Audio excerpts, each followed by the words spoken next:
Bonjour et bienvenue sur Ilang Sacré, les mystères du féminin révélé. J'ai l'honneur aujourd'hui d'accueillir une femme, comme vous pouvez le voir, mais pas n'importe laquelle, une lumière qui est là pour nous apporter des outils, apporter des enseignements, pour vraiment nous apporter dans le monde dans lequel nous avançons. Nous sommes en fin d'année, décembre, là bientôt mi-décembre. Nous finissons d'une certaine manière une année et pourquoi ne pas terminer cette année en observant ce qui nous dérange le plus pour nous en libérer et mieux accueillir l'année 2022. Je vous présente Kyonintra, qui est énergéticienne et également thérapeute psycho-spirituelle. Alors, pas de panique, elle va nous expliquer tout ça en détail et des choses à nous partager. Elle en a des choses vraiment très riches, des choses capitales. Et je vais vous demander vraiment, vous qui allez nous écouter, de prendre vraiment le temps d'accueillir tout ce que Kyonintra aura à transmettre. Parce qu'aujourd'hui, nous allons avancer dans une ère qui va vraiment demander de se regarder en face, d'accepter, de voir ses pardons, parce que le sujet d'aujourd'hui, c'est faire face à son ombre, faire face à ses profondeurs. Et contrairement à ce que l'on croit, eh bien, c'est une force, une richesse que de pouvoir aller plonger là-dedans pour aller tout simplement accueillir et reconnecter avec le trésor qui nous attend à l'intérieur dans cette obscurité. Je n'en dis pas plus. Kyonintra, bienvenue sur Ilang Sacré. Merci beaucoup, Natacha. Merci beaucoup pour l'invitation et pour cet accueil. Je suis honorée d'être ici. Ah bah, c'est moi qui suis honorée, toujours vraiment honorée de t'accueillir, honorée que tu viennes et bien voilà, nous partager ta lumière et de recevoir toutes ces pépites que tu as à nous transmettre aujourd'hui. Alors, Kyonintra, amène-nous dans ton univers. Qui es-tu? Quelle est ton histoire qui fait qu'aujourd'hui, tu es cette thérapeute psycho-spirituelle? Alors, du coup, moi, je m'appelle Kyonintra. Dans mon intimité, on m'appelle Katia. Mon histoire, c'est la suivante. Donc, moi, je suis africaine, plus précisément algérienne amazigh. Donc, je décompose ainsi, mais ça a beaucoup de sens pour moi, parce que ça fait pleinement partie de mon histoire. Au fur et à mesure où j'ai grandi, déjà, je me suis rendu compte qu'on nous imposait à porter des costumes pour être accepté par sa famille, par la société, par ses amis, porter des costumes. Et plus j'avançais, plus je portais très très bien ces costumes, plus je me rendais compte que je m'éloignais de moi-même et que j'arrivais plus à savoir clairement qui je suis. Donc en fait, quand je me pose la question, qui es-tu et juste de quoi as-tu envie, j'étais incapable de répondre à cette question. J'étais capable effectivement d'exécuter. J'étais capable de pouvoir honorer les besoins d'autrui, mais les miens, c'était impossible. Et cependant, j'avais aussi beaucoup de colère à moi parce que je ne comprenais pas. Je ne comprenais pas qui j'étais, que peut-être des personnes ne comprennent pas forcément ma manière de réfléchir ou de percevoir ce monde. Donc, toutes ces questions-là m'ont amené à me repositionner. Et là, je me suis dit, bon, OK, il est temps que tu te fasses accompagner, même si la notion de se faire accompagner par un thérapeute, c'est déjà un cap quand tu es d'origine africaine. Donc, ça, c'était déjà un premier cap de se dire, je me fais accompagner, mais ça ne veut pas dire que je suis folle, parce que ça, c'est un autre sujet. Oui, c'est clair. Et dans mon accompagnement, déjà, je ne trouvais pas de thérapeute qui soit d'origine africaine. Ça n'existe pas. En tout cas, à l'époque, ça n'existait pas, ou en tout cas, je n'ai pas trouvé.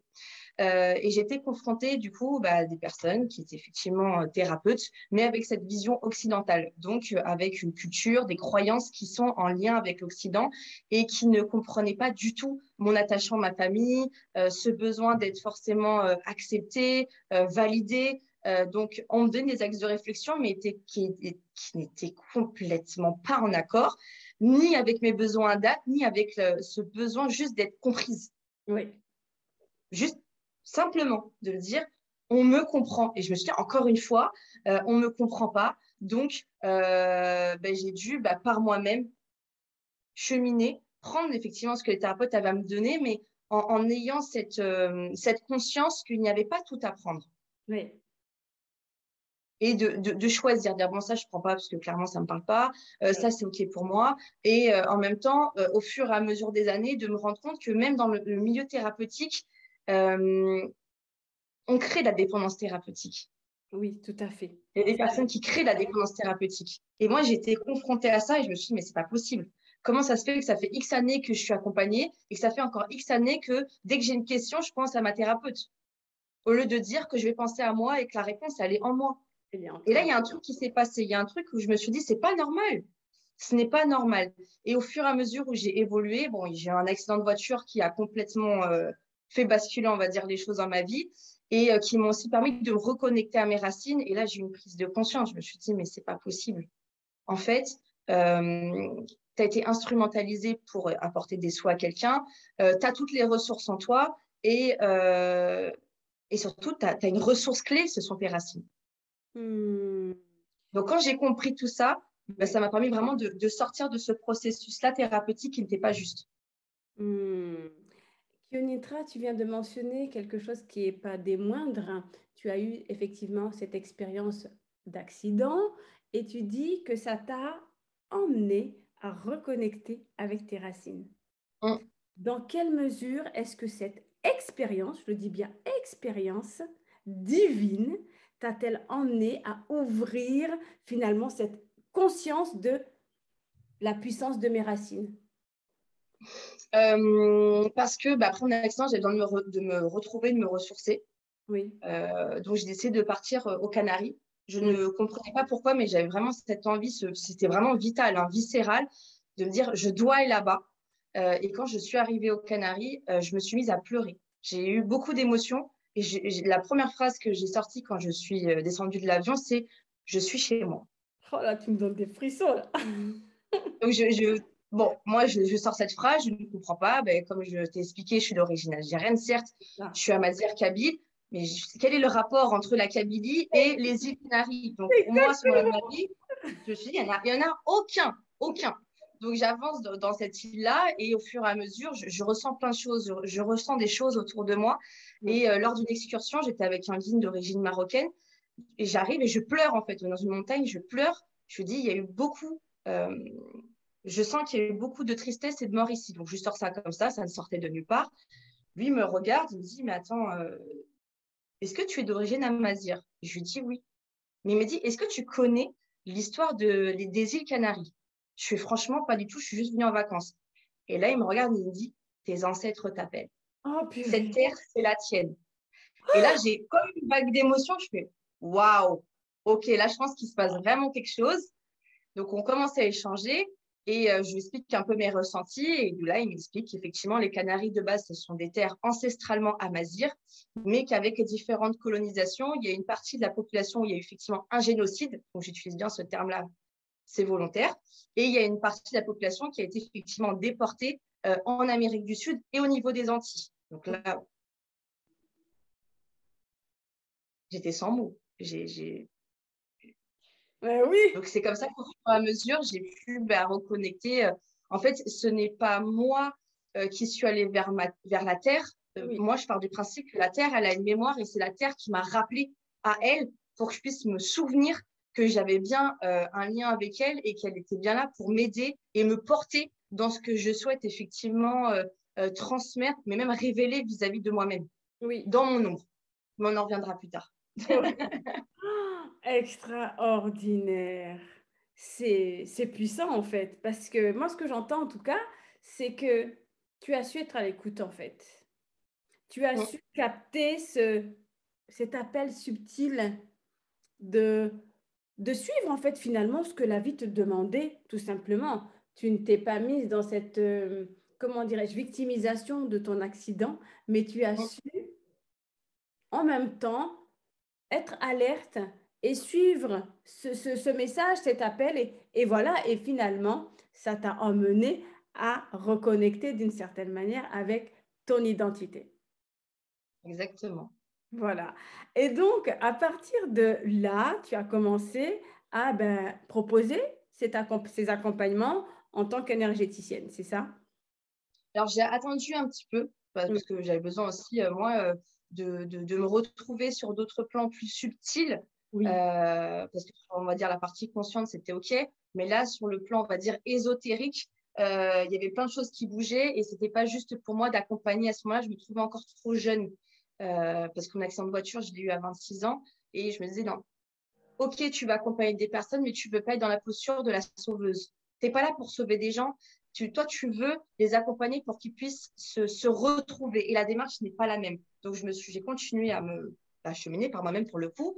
Oui. Et à partir du moment où je me sentis prête, donc ça a été pour mes 30 ans, donc ça a été un cap super important pour moi.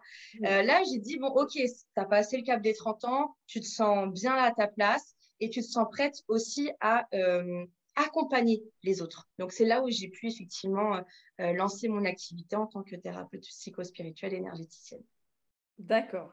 Alors, avant de rentrer dans le cœur du sujet, qui est, je le rappelle ici, c'est de faire face à son ombre. Je ne vais pas détailler volontairement ce mot-là. Je laisserai Kyonintra elle-même venir y mettre sa propre définition, sa propre symbolique, parce qu'il est vraiment question de symbolique quand on parle d'ombre. Toi, dans ce que tu proposes dans ton activité, c'est quoi? Qui vient te voir et qu'est-ce que toi tu proposes? Alors, donc, moi, dans mon activité, donc, je suis thérapeute psychospirituelle. Donc, pourquoi psychospirituelle? Parce qu'on me pose souvent la question. Psychospirituelle parce que, déjà, premièrement, on a tous un rapport particulier avec son corps, ses émotions, sa conscience, notre canal spirituel que chacun appelle ça comme il veut, que ce soit spirituel ou religieux, de toute façon, ça reste un canal. Mais ça, c'est encore un autre sujet. Oui. Donc, le fait de respecter vraiment la personne dans sa globalité, c'est important pour moi et surtout au niveau de ses croyances. Parce que ses croyances, ça fera partie autant de son ombre que de ses ressources. Donc, pas l'inclure dans un accompagnement. Pour moi, c'est occulter des choses qui vont être hyper importantes pour cette personne-là. Donc, d'où le fait est que je suis thérapeute psychospirituelle. Et énergéticienne, moi, du coup, c'est des séances que je propose. Souvent, j'ai la personne, une séance, ça suffit, où tu peux le faire quand tu le souhaites, quand tu ressens le besoin. Moi, j'aime plutôt travailler sur la prise de conscience et la reconnexion. La reconnexion à soi. Des fois, ça va être la reconnexion à ses ancêtres, à son canal, et surtout le respect du canal de la personne. Parce que si, je donne un exemple, moi, la première fois que j'ai fait une séance énergétique, on m'a parlé d'archange. Mais à ce moment-là de ma vie, tu me parlais de ça, c'était terminé, tu m'avais perdu. Oui. Donc, je dis, mais alors, qu'est-ce que la personne me raconte? Elle me parle d'archange. Peut-être que le fond de ce qu'elle avait dit, c'était hyper intéressant, mais mon cerveau a fermé. Donc, j'entendais plus rien. Oui. Je me suis dit, encore une fois, on ne me comprend pas et on ne respecte pas mes croyances. Donc, juste ça, ça bloque. Donc, moi, le fait est de me poser sur le canal de la personne, Oui. c'est essentiel. Oui. C'est essentiel. Super. Donc, voilà ce que je propose dans mes accompagnements. Ok, super. Eh bien, c'était très clair. Ici, on a parlé justement de faire face à ces ombres et c'est une de tes spécialités. En tout cas, c'est un point d'honneur auquel tu tiens énormément dans ce parcours d'éveil, dans ce parcours de guérison et de reconnexion à soi. Alors, dis-nous tout. Qu'est-ce qu'on entend par ombre? De quoi on parle ici? Alors, moi, j'aime beaucoup l'ombre. Donc, les gens vont dire, ouais, elle est bizarre. C'est bizarre que Non, j'aime beaucoup l'ombre dans le sens où on nous a tellement appris à la rejeter, Oui. à l'occulter, à la diaboliser, parce que je pense que c'est vraiment le terme, hein, qui dit ombre dit diabolisation extrême de cette partie-là de nous, Oui. qu'au final, on s'est coupé d'une partie de nous qui était essentielle et qui fait partie de nos ressources. Je m'explique. Quand je dis à une personne, tu vas faire face à toi, moi j'entends souvent, dans un premier temps, tu vas faire face à ton ombre. Parce que ton ombre, elle sait tout de toi. Ton ombre, elle sait à quel moment de ta vie tu as souffert, à quel moment de ta vie tu as dû couper tes émotions, à quel moment de ta vie tu as dû faire semblant que tu allais bien pour pouvoir survivre. Ouais. C'est ça en fait l'ombre. Et l'ombre, c'est la partie de nous qui nous a protégés, qui nous a relevés. C'est vrai. Dans ces moments de la vie, dans les moments où tu es à terre, c'est pas ta lumière qui te porte. C'est ton ombre qui vient te récupérer, qui te remet debout, qui dit maintenant on avance. Parce qu'il est hors de question que qui que ce soit ou quoi que ce soit te fasse plus de mal que ce que tu n'es déjà en train de vivre. Donc, pour que tu puisses avancer et aller bien, peut-être que je vais occulter tes émotions. Tu ne vas plus rien ressentir. Donc, tu seras coupé, par exemple, de ta partie féminine. Oui. Ça, c'est un exemple. Peut-être que tu vas te faire oublier des traumas de ta vie. Parce que si là, tout maintenant, tu t'en souviens, tu ne vas jamais t'en relever parce que tu n'es pas prête. Tu n'es pas prête à faire face à ces moments-là de ta vie. C'est ça l'ombre. En tout cas, l'ombre que moi, je viens travailler, c'est celle-là. Effectivement, tu vas avoir une ombre qui va être plus occulte, mais pour moi, c'est pas mon sujet. Mon sujet, c'est de venir comprendre qu'est-ce que notre pardon, elle vient nous apporter et surtout, comment est-ce qu'elle est venue nous protéger. Ouais. Parce que quand tu reconnais cette partie-là de toi, en fait, tu t'autorises à te reconnaître toi dans ta globalité. Mais tellement, tellement. Ah! Ouais. Et ça, on l'oublie. Et ça, on ne nous l'apprend pas. Et ça, on nous dit, il faut pas y aller. L'ombre, c'est pas bien. L'ombre, c'est ceci. Ouais, mais en fait, l'ombre fait partie de moi. Je ne suis pas que lumière. Nous ne sommes pas que lumière. Et tant qu'on ne va pas accepter cette notion-là que on est l'équilibre, en tout cas, on est censé incarner l'équilibre entre ces deux parties de nous et savoir à quel moment il faut être dans son ombre et à quel moment il faut être dans sa lumière, on continuera à jouer un rôle. Ouais. Et Et moi, ouais, alors, en quoi faire face à son ombre est justement salvateur? Parce que, ok, on va aller voir les choses qui sont occultées, qui sont mises de côté. Mais en quoi est-ce libérateur? en fait, c'est libérateur parce que tu vas faire face à toutes les parties de toi où tu as souffert. Mais Donc, mais c'est inconfortable d'aller ah vivre oui, ça. c'est inconfortable. Sur le coup, bien évidemment, c'est inconfortable. Mais une émotion désagréable, pour moi, c'est pas quelque chose qu'il faut occulter. Au contraire, elle va nous alerter sur un besoin. Oui. Donc, à chaque fois que notre ombre, elle s'est réveillée, c'est qu'il y a un besoin qui n'a pas été respecté. Il y a un besoin qui n'a pas été respecté. Donc là, l'ombre, effectivement, elle s'est réveillée. Donc, faire face à son ombre, c'est déjà la reconnaître. Donc, c'est se reconnaître, premièrement. C'est effectivement traverser des émotions qui vont être plus ou moins désagréables. Moi, je ne parle pas d'émotions négatives parce que négative, ça veut dire que ça ne devrait même pas exister, alors que désagréable, c'est juste une sensation. Oui. Et quand on a passé ce cap-là et qu'on a compris qu'est-ce que c'est venu nous apporter, là, c'est libérateur parce que on voit le bout du tunnel. Je donne un exemple. C'est comme si toute notre vie, on avançait dans un tunnel sombre. Et de temps en temps, on se met un petit coup de lampe torche pour se faire croire qu'on est dans la lumière. J'appelle ça de la fausse lumière. Oui, je suis dans la lumière, je suis là, tout va bien. Mais tu es toujours dans ton tunnel d'ombre parce que tu n'es pas allé au bout de ta démarche. Donc, quand tu vas au bout de ta démarche de faire face à ton trauma et d'aller vraiment devant cette vraie lumière, là, tu relâches tout, tu te dis, en fait, j'ai juste le droit de vivre. J'ai juste le droit d'avancer et j'ai le droit de me libérer de ce poids, de ce passé. Ça ne veut pas dire que ça n'a pas existé. Ça ne veut pas dire que cette facette de moi qui s'est réveillée pour me protéger doit disparaître. Ça veut juste dire que je dis à mon ombre, à partir d'aujourd'hui, tu as le droit d'exister. Cependant, je m'autorise à vivre.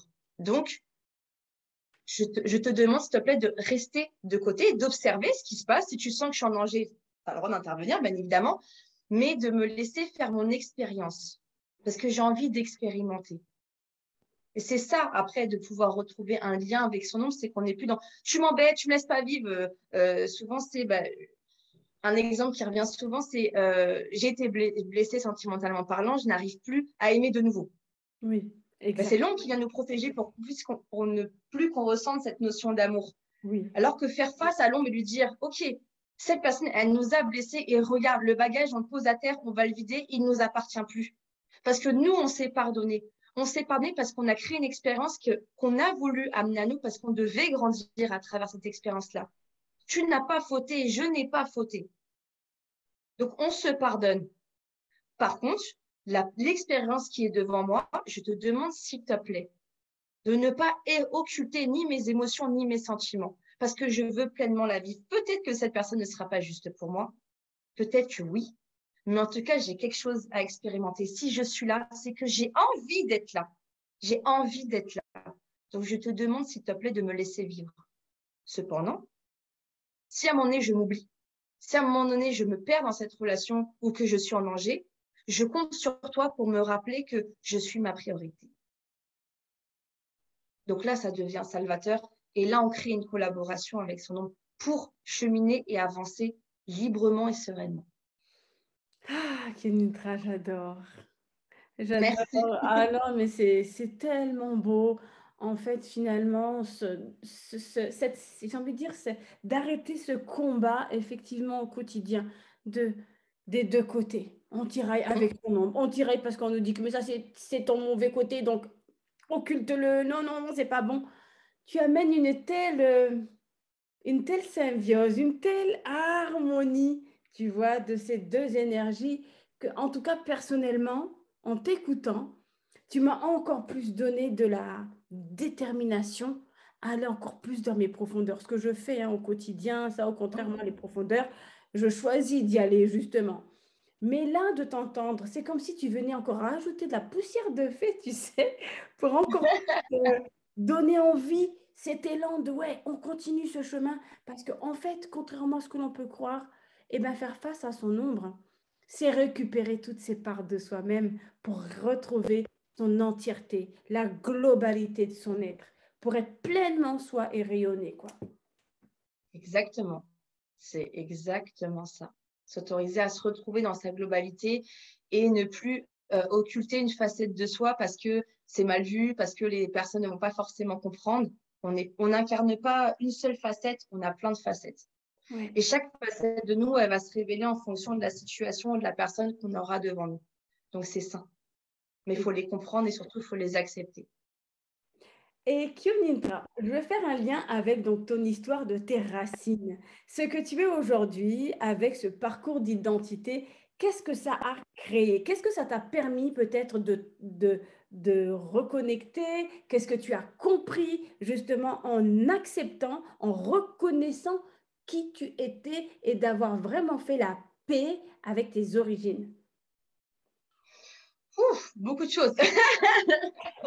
Énormément de choses par rapport à mes racines. Alors, pour être complètement transparente, Oui, moi, j'avais beaucoup de soucis avec mes racines, puisque, comme je t'ai expliqué, je suis d'origine kabyle. oui, Mais quand tu es d'origine kabyle, tu es exposé à beaucoup d'injonctions, comme pour d'autres origines. bien sûr. Tu es trop blanche pour te dire africaine, donc Oui, la communauté africaine ne te considère pas. oui, Tu n'es pas assez blanche pour être européenne. exact. Et tu n'es pas assez arabe pour que la communauté qui se dit arabe en Afrique du Nord, parce que moi je n'utilise pas le terme Maghreb, Oui, te considère comme étant vraiment, exemple, algérienne. oui. Donc, en fait, tu es rejetée partout. C'est rejeté de partout. Pur. Un jour, je me suis dit, mais en fait, moi, je vais dire, je suis une fille de la Méditerranée. Au moins, comme ça, chacun voit ce qu'il veut en moi et ça va être réglé.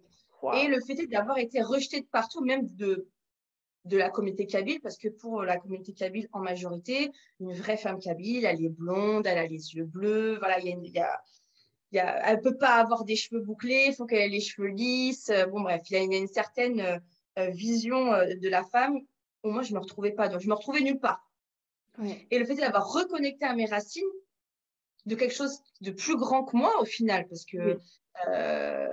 quand tu reconnectes à tes racines, tu as accès à des choses après qui ne sont pas forcément dans les livres d'histoire, à une conscience qui n'a pas forcément dans les livres d'histoire. Ah, oui. Là, j'ai compris et je me suis dit, mais en fait, on te rejette.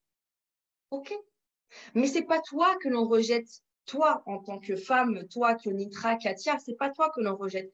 C'est ce que tu renvoies à autrui. Ouais. C'est ce que tu renvoies à autrui parce que les gens ont peur. Et on revient à cette notion d'ombre. De se dire, en fait, les gens n'accueillent pas leur honte, donc de toute façon, ils vont te rejeter parce que quand tu dis que tu es africaine, c'est pourquoi une blanche te dit africaine, alors que la communauté de l'Afrique du Nord, c'était les gardiens des ports de l'Afrique. Donc, quand on connaît l'histoire, on sait que la blancheur, elle est arrivée avec des viols. Donc, ça veut dire que je porte en moi cette notion-là, donc j'incarne ça. Dans ma lignée, on incarne cette notion-là d'avoir perdu des choses en lien avec ça. Donc, quand la communauté africaine, noire africaine, ne veut pas reconnaître la communauté de l'Afrique du Nord, c'est rejeter, en fait, on va dire, la première ligne du front qui était Ouais. présente. Ouais. Donc, moi, ça m'a déchargé de quelque chose, me dire, j'entends et je comprends, et à un moment donné, on va réussir à se retrouver parce que ça, c'est quelque chose qui me tient à cœur de me dire, que l'Afrique du Nord va se retrouver avec l'Afrique subsaharienne, qu'on va réussir à retrouver cette harmonie pour qu'après on puisse retrouver une harmonie avec les Antilles parce que ça fait partie Exact. Et oui, et avec l'Amérique du Sud parce qu'en fait ça fait aussi partie et en fait qu'on puisse vraiment se rassembler. oui, C'est ça moi que j'ai compris dans mes racines et de faire face à l'ombre de mes racines, c'est ok, tu vas être rejeté parce que tu as tes idées, tu as ta vision et que tu sens que tu es dans ton cœur et aller dans certaines choses, ça va renvoyer des choses pas confortables aux autres, mais ne le prends pas pour toi. C'est pas toi qu'on rejette, ouais, c'est ce que tu renvoies oui. d'inconfortable à autrui. Hmm. Et quand tu acceptes ça, en fait, ça te soulage un peu parce que tu ne fais plus les choses pour être accepté, tu fais juste les choses pour. Je vous donne ce que j'ai envie de vous donner dans mon cœur. Si vous Ouais. voulez prendre, ben, tant mieux. Mais si vous n'en voulez pas, en tout cas, vous avez le droit. Et à un moment donné, en tout cas, je souhaite qu'on se retrouve et qu'on arrive à se revoir en tant qu'âme. Non pas qu'il faut se dépouvoir de son enveloppe corporelle, mais de se rappeler que un corps est là pour accueillir une âme et un cœur. Oui, Mais exactement. pour ça, faut faire face à son ombre.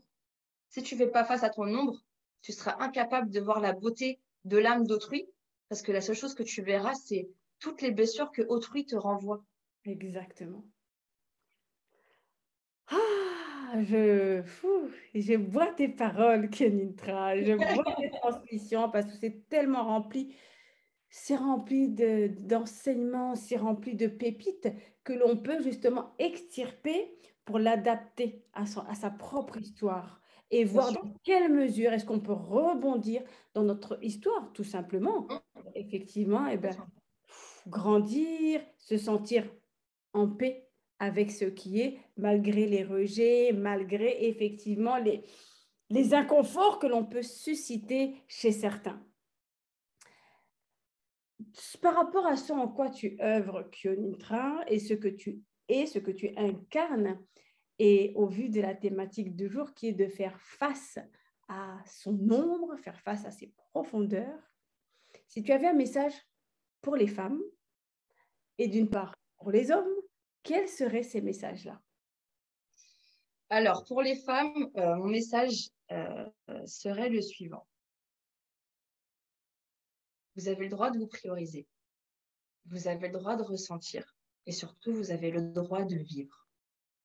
Parce que on nous a tellement donné des rôles, le rôle de la fille, le rôle de l'épouse, le rôle de la mère, qu'on a oublié, on s'est oublié de pleinement incarner toute la puissance que nous avons en nous, dans notre ventre, dans notre cœur, qui fait que naturellement parlant, la femme est un guide. Et quand je parle de guide, c'est pas la notion péjorative, c'est la notion de guide dans le sens où la femme aura accès à certaines notions. La femme porte la matrice de la vie dans son ventre. Donc à partir du moment où vous savez ça et que vous accueillez ça, ça veut dire de ta capacité de pouvoir accueillir pleinement votre puissance et ce que vous incarnez naturellement parlant et la beauté de ce que vous incarnez. C'est d'être des guides. Ouais. Donc ça, c'est pour la femme. Parce qu'on ne l'a pas assez dit Oui. et qu'on l'a pleinement oublié.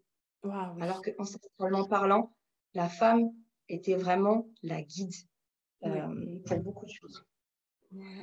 Pour les hommes, mon message, ça va être aussi que vous avez le droit de ressentir. Parce que vous aussi, on vous oublie, hein.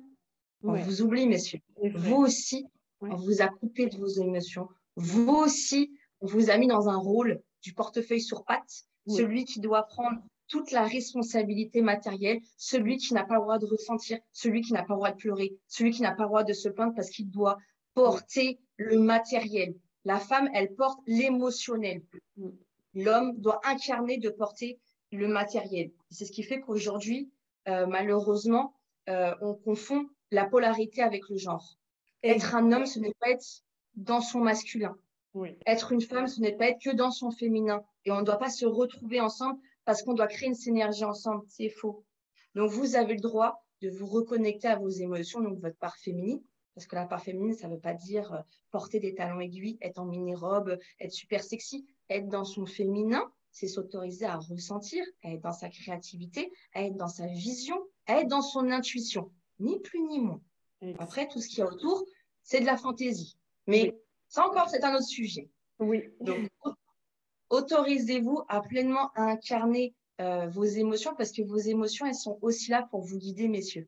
Elles sont pas là pour que vous vous sentiez fragile ou inutile. Au contraire, plus vous allez vous écouter, plus vous allez être à l'écoute de vos émotions, plus vous allez pouvoir créer la vie que vous voulez et non pas celle qu'on vous a imposée parce que vous aussi, on vous a imposé un rôle. Et vous aussi, vous avez le droit de vivre. Exact. Donc, autorisez-vous à vous débarrasser de ce pseudo-costume de mâle alpha qui n'est vraiment pas adapté ni pour vous ni pour qui que ce soit. Et autorisez-vous aussi à pleinement incarner votre énergie de guerrier. Guerrier, ce n'est pas un soldat. Et ça, c'est une amie à moi qui m'a expliqué la nuance et j'ai trouvé cette nuance tellement belle et subtile que je vais vous la partager. Un soldat, il va appliquer. Il n'y a pas de stratégie, il ne va pas réfléchir, il applique. Aujourd'hui, on vous apprend à être des soldats.